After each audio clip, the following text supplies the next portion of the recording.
The next phase of reopenings is coming in Texas, but not everyone is comfortable with getting back to business.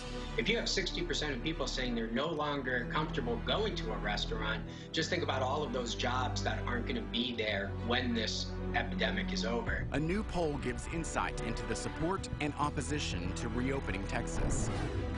National Guard troops get called in to disinfect nursing homes, but the state won't release which homes have COVID-19 cases. How a new federal push could change that. And I think not to examine this as a complete abdication of responsibility and disservice to the American people. A Texan takes the lead on a task force looking into China's role in the coronavirus pandemic, but he faces criticism that this is just playing politics.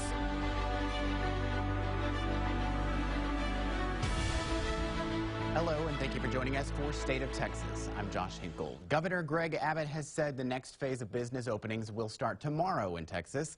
The governor said offices and manufacturers can reopen with limits of 25% of their workforce.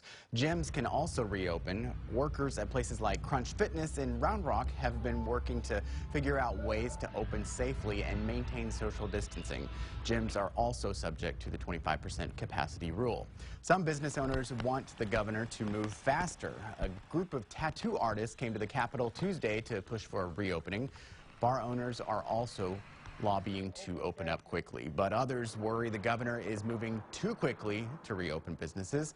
Also on Tuesday, demonstrators dropped body bags outside the governor's mansion. Their message, opening too soon, could lead to more deaths in Texas.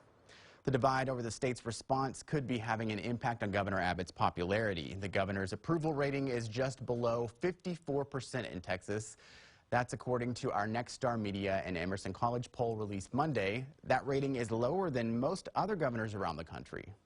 The governor is in a tough situation. There are some people who won't be happy until there's an unlimited opening of everything with no limit.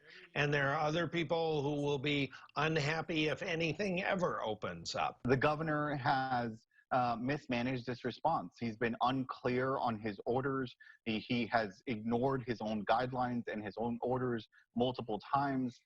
Our poll also shows that many Texans are not completely comfortable returning to normal life as businesses reopen. Even with distancing precautions in place, 68% of Texans polled said they would not feel comfortable going to gyms yet.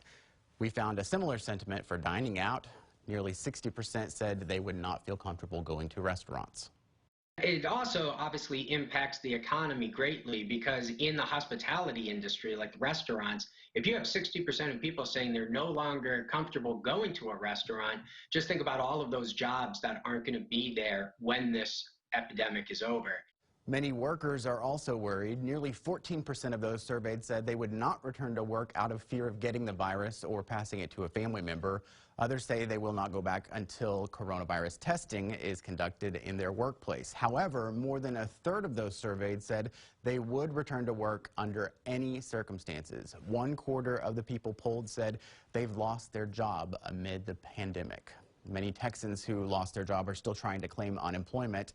Others are looking for help to find new jobs. Our Wes Rappaport spoke to Texas Workforce Commission Chairman Ed Serna about what's being done now to assist Texans who are out of work.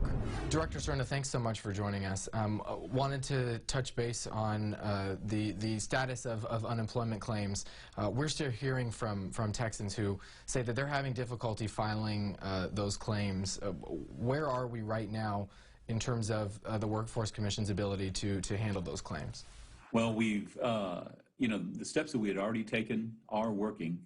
We do know that there are a few people out there that are still having difficulty, and we need to identify those individuals. And maybe I can impose upon you all.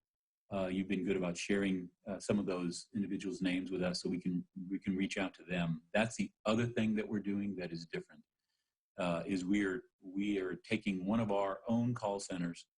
Or the equivalent of one of our own call centers. We're pulling about 1/4 of the staff from each of our 4 call centers, and we're having them do outbound calls. So where we can identify the individuals that have tried to reach us either by phone or have unsuccessfully reached us by email.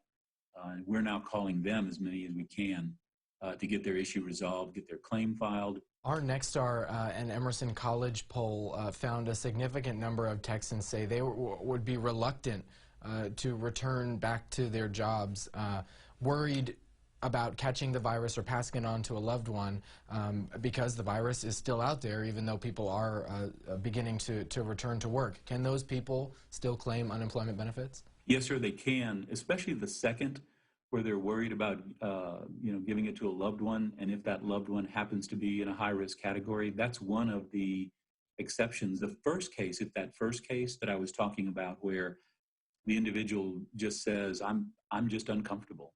I don't feel good yet. I'm quite frankly scared about all this, and I understand it.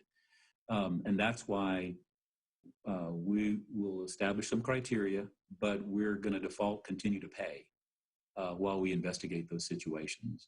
And those situations could be someone saying, look, this business is not following good health practices. We'd have to find out if they are or not, and some objective way to do that. But we're going to continue to pay those claims while we're doing that. Nobody's going to get their claims suspended and have to worry about suddenly being without the livelihood, the lifeline that they need.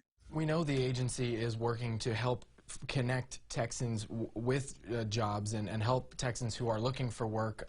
As the response to this has evolved over the last several weeks and couple of months, how has the agency's effort to help Texans look for work evolved? We provided additional funding to our 28 our partners, the Workforce Solutions Boards. There's 28 of them around the state. We provided funding to them to provide additional training, adult education and literacy training, as well as skills training. Also provided funding to them in the form of dislocated workers grants to help with particular positions that actually would help the state reopen the economy, contact tracers. We know that we're going to need a large number of contact tracers, and and this is just one example, by the way, but we've engaged with our boards to help build pools of individuals that are interested in that work. Health professionals are preparing for another surge of COVID-19 and possibly a third down the line. That, of course, could bring another surge of jobless claims that go along with that. What is the Texas Workforce Commission doing to ensure that what happened the first time around doesn't happen the second time around? That's a very good question, because one of the things that we're doing is sort of the simple thing. We're not letting up. We're not thinking because we're seeing our call volumes go down that we can let one of our contract call centers go. Right now we've got over 1,200 people in 8 call centers. 4 of them are ours, our employees, and then 4 contract call centers. We are keeping those call centers. There's still a demand, but anticipating that there may be an increase in demand because of that. Nearly 2 million Texans have filed for unemployment since March 15th. However, the number of new applications has dropped to less than half of the peak we saw in early April. The state has shared little to no details regarding COVID-19 in nursing homes. Now the feds are stepping in. How their work could reveal new information. I believe that the Chinese government, the PRC, is now becoming the #1 long-term threat to the national security of the United States. A Texan is leading the House Republican investigation into China, why they're looking for accountability beyond the coronavirus.